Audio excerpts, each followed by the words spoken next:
দেখেন আমার মা কল দিছে, বাজে কয়টা? 1:30। বউ আছে, দেই নাই।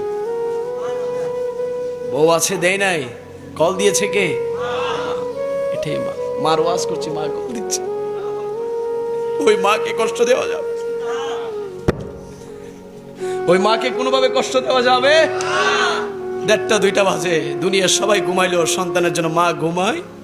যে সন্তানটা তো আমার পেট থেকে বের হয়েছে, যার পেট থেকে বের হয়েছে সে জানে কত কষ্ট। প্রত্যেক মা তার সন্তানকে কত মায়া করে, এটা কেউ কল্পনা করতে পারবেন না। সুতরাং দুনিয়ার জমিনে মা বাবাকে কষ্ট দেওয়া যাবে?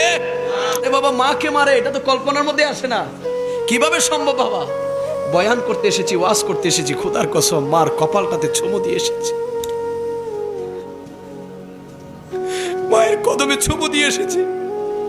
যে মা খেয়ে না খেয়ে শীত বর্ষা গরম সবকিছুকে ত্যাগ করে আমার আপনাকে দুনিয়ার আলো দেখিয়েছে, যে মায়ের পেটের মধ্যে আমি আপনি একটা নয়, দুইটা নয়, 10টা নয়, শত শত হাজার হাজার লাথি দিয়েছি।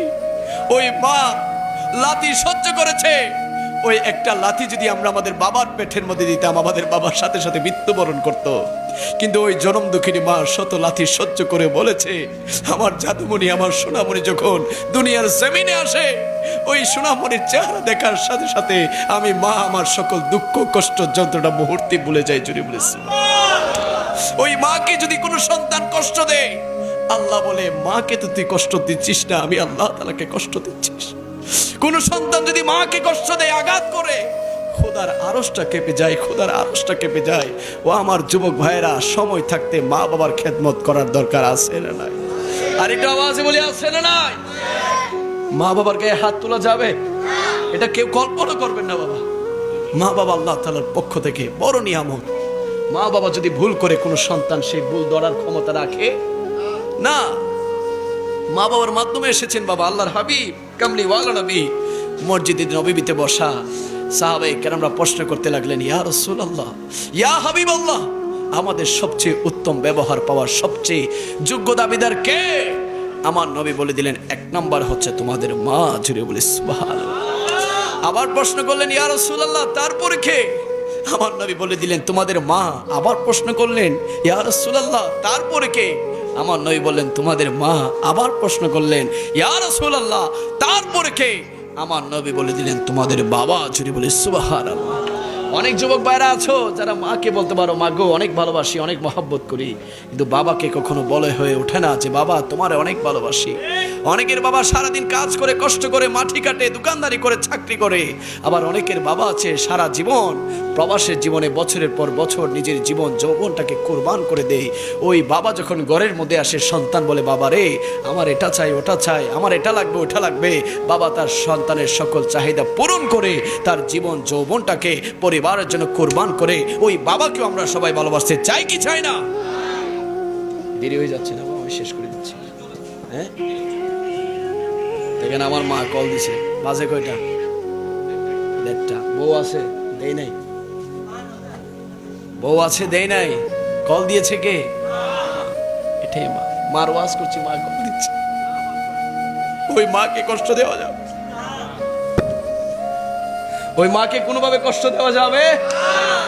1:30 2টা বাজে, দুনিয়ার সবাই ঘুমাইলেও সন্তানের জন্য মা ঘুমায়।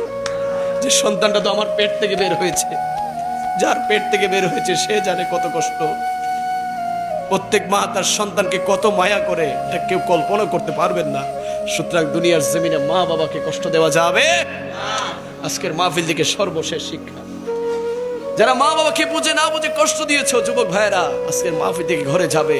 যাদের মা আছে, বাবা আছে, মায়ের কদমে একটা ছোঁয়া দিবে, মায়ের হাতে একটা ছোঁয়া দিবে, মায়ের কপাল একটা ছোঁয়া দিবে, বাবার কদমে একটা ছোঁয়া দিবে, বাবার হাতে একটা ছোঁয়া দিবে, বাবার কপাল একটা ছোঁয়া দিয়ে বলবে, মা ও বাবা ভুল করেছি, অন্যায় করেছি, বুঝে না বুঝে তোমাদের অন্তরে আঘাত দিয়েছি, টর্চার করেছি, নির্যাতন করেছি, জুলুম করেছি, মা গো ক্ষমা করে দাও, বাবা ক্ষমা করে দাও। কোনো সন্তান যদি ক্ষমা চাওয়ার মতো চাইতে জানে, আমার আল্লাহ তাআলা মা বাবার মনটাকে এত নরম করে দিয়েছে, সন্তান ক্ষমা চাইলে মা বাবা সন্তানকে ক্ষমা করে দেয়। জুড়ে বলে সুবহানাল্লাহ। অনেক মুরব্বী বাবারা আছেন যারা বলবেন, হুজুর আরে তো হারাই ফেলছি, বাবাকে তো হারিয়ে ফেলেছি, লাখ টাকা কামাই, 1000 টাকা কামাই, মায়ের মুখে কিচ্ছু দিতে পারি না, বাবার মুখে কিচ্ছু দিতে পারি না। জানি না মার কবরে কি অবস্থায় আছে, বাবার কবরে কি অবস্থায় আছে। মা বাবা স্টোন কি টন, মন কি মন, মাটির নিচে শুয়ে আছে। জানি না তারা কোন অবস্থায় আছে, কিভাবে ক্ষমা চাইবো, কিভাবে মাফ চাইবো। আল্লাহর হাবিব বলছেন, ও আমার উম্মতেরা, দুনিয়ার জমিন থেকে তোমাদের মা বাবা যাদের চলে গিয়েছে, তোমরা উযু বানিয়ে তোমরা মা বাবার কবরের পারে যাও, কবরের পাশে দাঁড়িয়ে তোমরা সূরা ফাতিহা পড়ো, তোমরা সূরা ইখলাস পড়ো, তোমরা কয়েকবার আমি নবীর উপর দুরূদ শরীফ পড়ো, পরে আল্লাহর দরবারে হাত তুলো, ভিক্ষার 2টা হাত তুলে ফরিয়াদ করো, রব্বির হামহুমা কামা রাব্বায়ানি সগীরা, রব্বির হামহুমা কামা রাব্বায়ানি সগীরা। ও মালিক, আমার মাকে ক্ষমা করে দাও। ও মালিক, আমার বাবার কবরকে তুমি জান্নাতের বাগান বানায় দাও। কোন সন্তান যদি মা বাবার কবরের পারে দাঁড়িয়ে দাঁড়িয়ে যদি চোখের পানি ফেলতে পারে, ওই চোখের পানি নাকের অর্ধেক সীমানা আসার পূর্বেই আল্লাহ তাআলা ওই সন্তানের চোখের পানির উসিলায় মা বাবার কবরের আযাবকে দূর করে কবরটাকে জান্নাতের বাগান বানিয়ে দেয়। জোরে বলি সুবহান। আমরা সবাই মা বাবার কবর জিয়ারত চাই কি চাই না? আর একটু আওয়াজে বলি, চাই কি চাই না? নাকি বাবা বেদাত হয়ে যাবে, শিরিক হয়ে যাবে? আরে যার মা নাই সে বুঝে মার ভালোবাসা কি। কোটি টাকা খরচ করলো মার কদমটা পাবে না ছোঁয়া দেওয়ার জন্য, বাবার কদমটা পাবে না ছোঁয়া দেওয়ার জন্য, মায়ের মায়ামুখী চেহারাটা পাবে না দেখার জন্য। মা থাকতে অনেকে মায়ের মর্ম বুঝে না, বাবা থাকতে অনেকে বাবাকে সম্মান করে না। যার বাবা নাই সে বুঝে কেন যে বাবারে সম্মান করলাম না, কেন যে বাবারে 2টা পয়সা রুজি করে খাওয়াইলাম না, কেন যে মার জন্য কিছু করতে পারলাম না। আজ 10টা শাড়ি কেনার তৌফিক হয়েছে, 20টা শাড়ি কেনার তৌফিক হয়েছে, মাকে তো একটা শাড়ি পরাইতে পারলাম না, মাকে তো একটা কাপড় পরাইতে পারলাম না। মাকে, মা যখন জিন্দা ছিল টাকা দেওয়ার সময় বলতাম, ও বাবা আমাকে কেন দিচ্ছিস, তোর তো প্রয়োজন আছে, তুই নিজের কাজে লাগা। যাদের মা বাবা আছে হাতে পায়ে হাত রেখে বলছি, মা বাবার মনে কষ্ট দিবেন না, মা বাবার মনে কষ্ট দিবেন না। মায়ের মনে যদি কষ্ট দেন, বাবার মনে যদি কষ্ট দেন, কবরে সুখ পাবেন না, শান্তি পাবেন না, হাসরের ময়দানে নবীর সুপারিশ পাবেন না, শাফাত পাবেন না। মা বাবার খেদমত আমার মাদার বাড়ির সুন্নি ভাইরা করতে চাই কি চাই না? ডান হাত তুলে বলি, চাই কি চাই না?